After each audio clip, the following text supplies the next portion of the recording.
श्री सीतारामचंद्र भगवान की जय। जय सिया राम, जय जय सिया राम, जय सिया राम, जय जय सिया राम, जय सिया राम, जय जय सिया राम, जय सिया राम, जय जय सिया राम, जय सिया राम, जय जय सिया राम, जय सिया राम, जय जय सिया राम, जय सिया राम, जय जय सिया राम, जय सिया राम, जय जय सिया राम, जय सिया राम, जय जय सिया राम, जय सिया राम, जय जय सिया राम, जय सिया राम, जय जय सिया राम, जय सिया राम, जय जय सिया राम, जय जय सिया राम, जय जय सिया राम, जय जय सिया राम, जय जय सिया राम।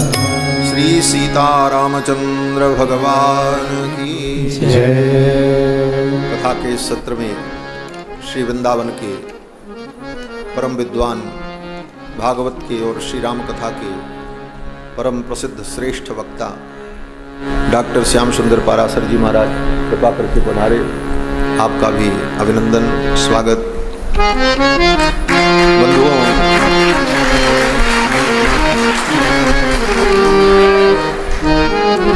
और जिनके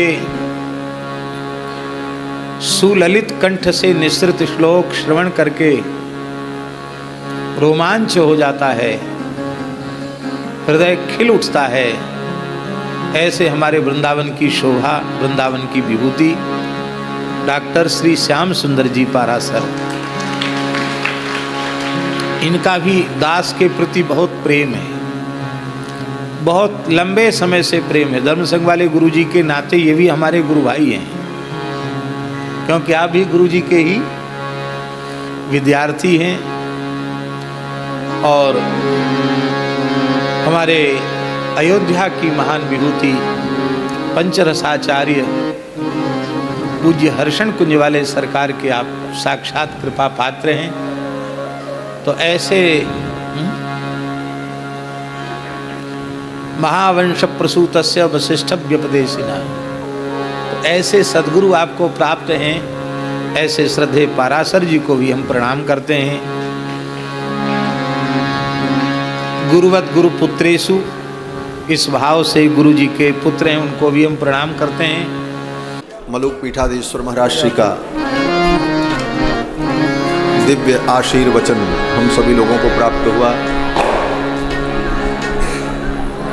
आज अनेकानेक दिव्य विभूतियों का दर्शन प्राप्त हो रहा है। हमारे पूज्य भागवत भास्कर डॉक्टर श्याम सुंदर पाराशर जी विराजमान हैं। उनका भी आशीर्वचन, 2 शब्द, फिर इसके बाद आरती होगी।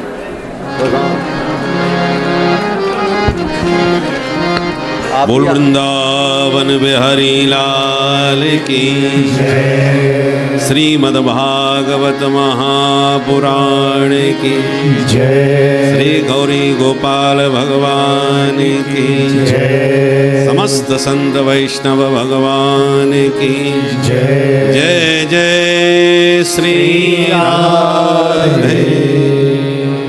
नौमीड्यते भ्रवपुषे तडिदम्बराय गुञ्जावतंस परिपेक्षल सन्मुखाय वन्यस्रजे कबलवेत्र विषाण वेणु लक्ष्मश्रिये मृदुपदे पशुपांगजाय भक्त भक्ति भगवंत गुरु चतुरनाम बपु एक इनके पद बंदन किए नासहि विघ्न अनेक। बोल भक्त वत्सल भगवान की जय सिया राम, जय जय सिया राम, जय सिया राम, जय जय सिया राम, जय सिया राम, जय जय सिया राम, जय सिया राम, जय सिया राम, जय सिया राम, जय जय सिया राम, जय सिया राम, जय जय सिया राम, जय सिया राम, जय जय सिया राम, जय सिया राम, जय जय सिया राम, जय सिया राम, जय जय सिया राम, जय सिया राम, जय सिया राम, जय जय सिया राम, जय जय सिया राम, जय जय सिया राम। बोल भक्त वत्सल भगवान की जय। व्यासपीठ पर विराजमान परम श्रद्धेय जगत गुरु डॉक्टर श्री राघवाचार्य जी महाराज, समुपस्थित संत वृंद, भक्त वृंद एवं भक्तिमती माताओं, बहुत मन था कि थोड़ा और बैठ कर के आराम से सुनते, पर आते आते और वृंदावन की भीड़ तो अब 12 मासी हो गई। अब रविवार शनिवार भी का कोई महत्व तो नहीं रहा। पहले सोचा जाता था आज शनिवार है रविवार है कैसे निकले, पर अब तो सब बार एक से हो गए। तो आते आते थोड़ा अतिकाल हो गया, तो फिर भी एक प्रसंग बहुत बढ़िया तरीके से, जैसा कि अभी मलुकपीठ वाले महाराज जी ने बताया कि उनका भी एक बड़ा सुंदर भाव सुनने को मिला। और महाराज जी ने, अच्छा हमने तो अपना बचपना याद आ गया। हमारा भी जन्म ग्वालियर में पार्वती नदी के किनारे हुआ, वहाँ पर भी खूब रज है। तो हम यही खेल खेला करते थे जो आपने बताया, तो हमें वही खेल अपना याद आ गया। रेत में पाँव भर करके और थपथपा करके बढ़िया उसे मजबूत बना दिया जाता, तो धीरे से पैर निकाला जाता तो बढ़िया घर बन जाता था। और फिर एक दूसरे का घर मिटाते भी थे। जिसका बढ़िया बन जाए, वो ज़्यादा प्रशंसा करने लगे जाए तो लात मार के मिटा देते थे। तो जैसा चित्रण आपने किया तो वो पूरा हमको अपना बचपन याद आ गया और बहुत सुंदर भाव दिया। भाई जो बालकों के साथ क्रीड़ा कर रहे हैं साक्षात जगन्नाथ भगवान, तो कहीं कदाचित कहीं किसी प्रकार से रजोगुण तमोगुण का प्रभाव न पड़ जाए, इसलिए भगवान ने क्षमा को धारण करके अपने को क्षमा प्रदान कर दिया कि कितना भी बड़ा अपराध कोई कर दे भक्त या सखा, तो हमको किंचित भी उन पर कोप ना आवे। इसलिए भगवान क्षमा स्वरूप बन गए, क्षमा को धारण करके। बहुत सुंदर भाव पूज्य महाराज श्री से श्रवण किया। इस समय हमारे पूज्य जगत गुरु जी महाराज, जिनको आप मंच पर दर्शन कर रहे हैं, सनातन धर्म के किसी भी बिंदु पर किसी भी विषय पर यदि कोई वेवाक रूप से टिप्पणी करने वाले हैं तो पूज्य महाराज श्री हैं। बिना किसी स्वार्थ के, बिना किसी लाव लपेट के, बिना किसी के मुंह को ताके स्पष्ट रूप से शास्त्र सम्मत समाधान देते हुए वेवाक टिप्पणी करते हैं। ऐसे मुखर वक्ता और शास्त्रज्ञ आज के परिप्रेक्ष्य में सुदुर्लभ हो गए हैं। और हमारे श्रीधाम वृंदावन में मलुकपीठ वाले महाराज जी ये वृंदावन की मणि बने हैं। वृंदावन की ही नहीं, इस समय संतों के मुकुट मणि हो रहे हैं। और हमें इन दोनों में एक छवि नज़र आती थी बहुत प्रारंभ से, जब से हमने आपकी प्रतिभा को देखा और पूज्य, और क्योंकि हम बचपन से इन दोनों महापुरुषों से जुड़े हुए हैं। आपको भी हमने बहुत बाल्यावस्था से देखा है और पूज्य महाराज जी भी उम्र में हमसे छोटे हैं, लगते तो बड़े हैं। बोलो बोलो जय सिया राम। तो आप तो हैं, हमको पता है, हमको तो तब से पता चला। एक बार हमारे भतीजे हैं राघवेंद्र, तो हमने उनको फ़ोन मिलाया तो आपका भी नाम वही था, तो उनकी जगह आपको लग गया। तो हमने उसी भाव से बातचीत करी। तो जब कहा तो मैंने बताया, आपने जब पूछा कैसे फ़ोन किया, तो मैंने कहा नहीं, मैं राघवेंद्र को मिला रहा था तो इसलिए आपको लग गया, मैं अपने भतीजे को मिला रहा था। तो बोले हम भी आपके भतीजे ही हैं। तो हमें बड़ी प्रसन्नता हुई। तो हमको पता चल गया कि इसके मतलब आप भी आयु में छोटे हैं। और मलुकपीठ वाले महाराज जी से हमारा पहला परिचय मामा जी ने कराया था बक्सर में।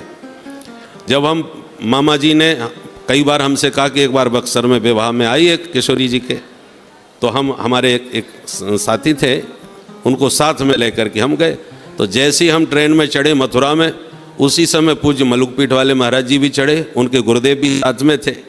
तो उनको लेके संयोग से सीट भी आसपास ही मिली, आमने सामने, परिचय नहीं था।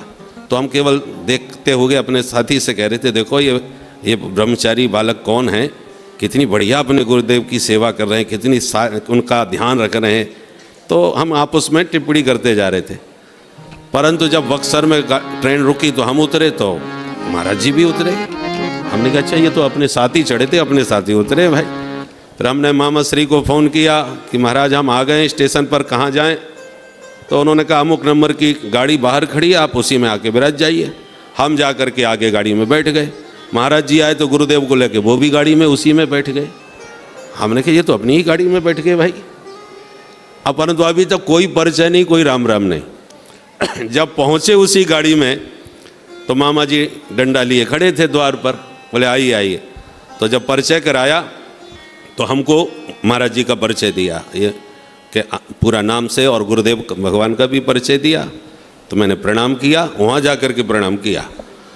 फिर जब मेरा परिचय देने लगे मलुकपीठ वाले महाराज जी को कि ये पराशर जी हैं और अगली बार यही कथा कहेंगे, तो इस बार हमने आपको बुला लिया। तो इस बार आप कथा कहेंगे, ये सुनेंगे, अगली बार ये कथा कहेंगे तो आप सुनिएगा, आना। तो इस प्रकार से जब परिचय देने लगे तो मलुकपीठ वाले महाराज जी बोले इनको हम जानते हैं, इनसे हम परिचित हैं। तब हम चौंके, अच्छा ये परिचित हैं? हमने कैसे परिचित हैं? तब बोले आप धर्म संघ विद्यालय में रह के पढ़ते थे, हम बाहर से आके पढ़ के जाते थे, इसलिए हम आपको, आप हमसे बड़े हैं, हम आपको बचपन से ही जब आते थे गुरुजी से पढ़ने के लिए तब से देख रहे हैं। तब हमको आश्चर्य हुआ। मैंने कहा देखो महाराज जी हमारे परिचित थे और इतनी दूर लंबी यात्रा भी करे आए, परिचय यहाँ आकर के हुआ है मामा जी के यहाँ। तब से हमारा निकटता महाराज जी से जुड़ी।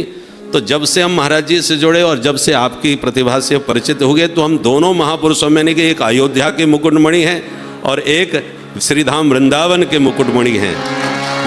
उदीयमान संतों में और व्यासों में आपकी एक अपूर्व छवि है, और उस छवि में हमें साक्षात वेद व्यास जी महाराज की कृपा, करुणा और भगवान की परिपूर्ण बरसाने वाली की पूरी कृपा का दर्शन होता है। आज जो छवि हमारे मन में रहती थी, हमने आज तक कही किसी से नहीं, परंतु आज जब हमने दोनों के बीच में अपने को बैठे बैठे हम यही सोच रहे थे कि जिनमें दोनों में हम अपनी एक महापुरुषों की छवि देखते थे, आज दोनों के बीच में ही हम बैठे हैं, तो हमको बड़ा आनंद का अनुभव हो रहा था। और ऐसी विभूतियों के दर्शन का सौभाग्य जिनको प्राप्त हो रहा है, जिनकी जो ऐसी विभूतियों की वाणी से अपने को अनुग्रहित कर रहे हैं, वो निश्चित रूप से परम बड़भागी हैं, इसमें कोई संदेह नहीं। और हम श्री अपने परम आत्मीय परम प्रिय श्री अनिरुद्धाचार्य जी महाराज के बारे में तो कहें क्या। जैसा कि हमको अभी एक सूत्र याद आ रहा था कि ठाकुर जी के अवतार के प्रयोजन 4 बताए। विप्र धैन सुर संत हित लीन मनुज अवतार। राम जी के अवतार के 4 हेतु हैं, और ये चारों हेतुओं को हमारे अनिरुद्धाचार्य जी इस समय सार्थक कर रहे हैं। क्या अद्भुत ब्राह्मणों की सेवा चल रही है। कोई भी विद्यार्थी मिलने आता है तो हम कहते कहाँ रहते हो, तो स्थान बताते हैं, और भोजन पानी, बोले गौरी गोपाल जिंदाबाद।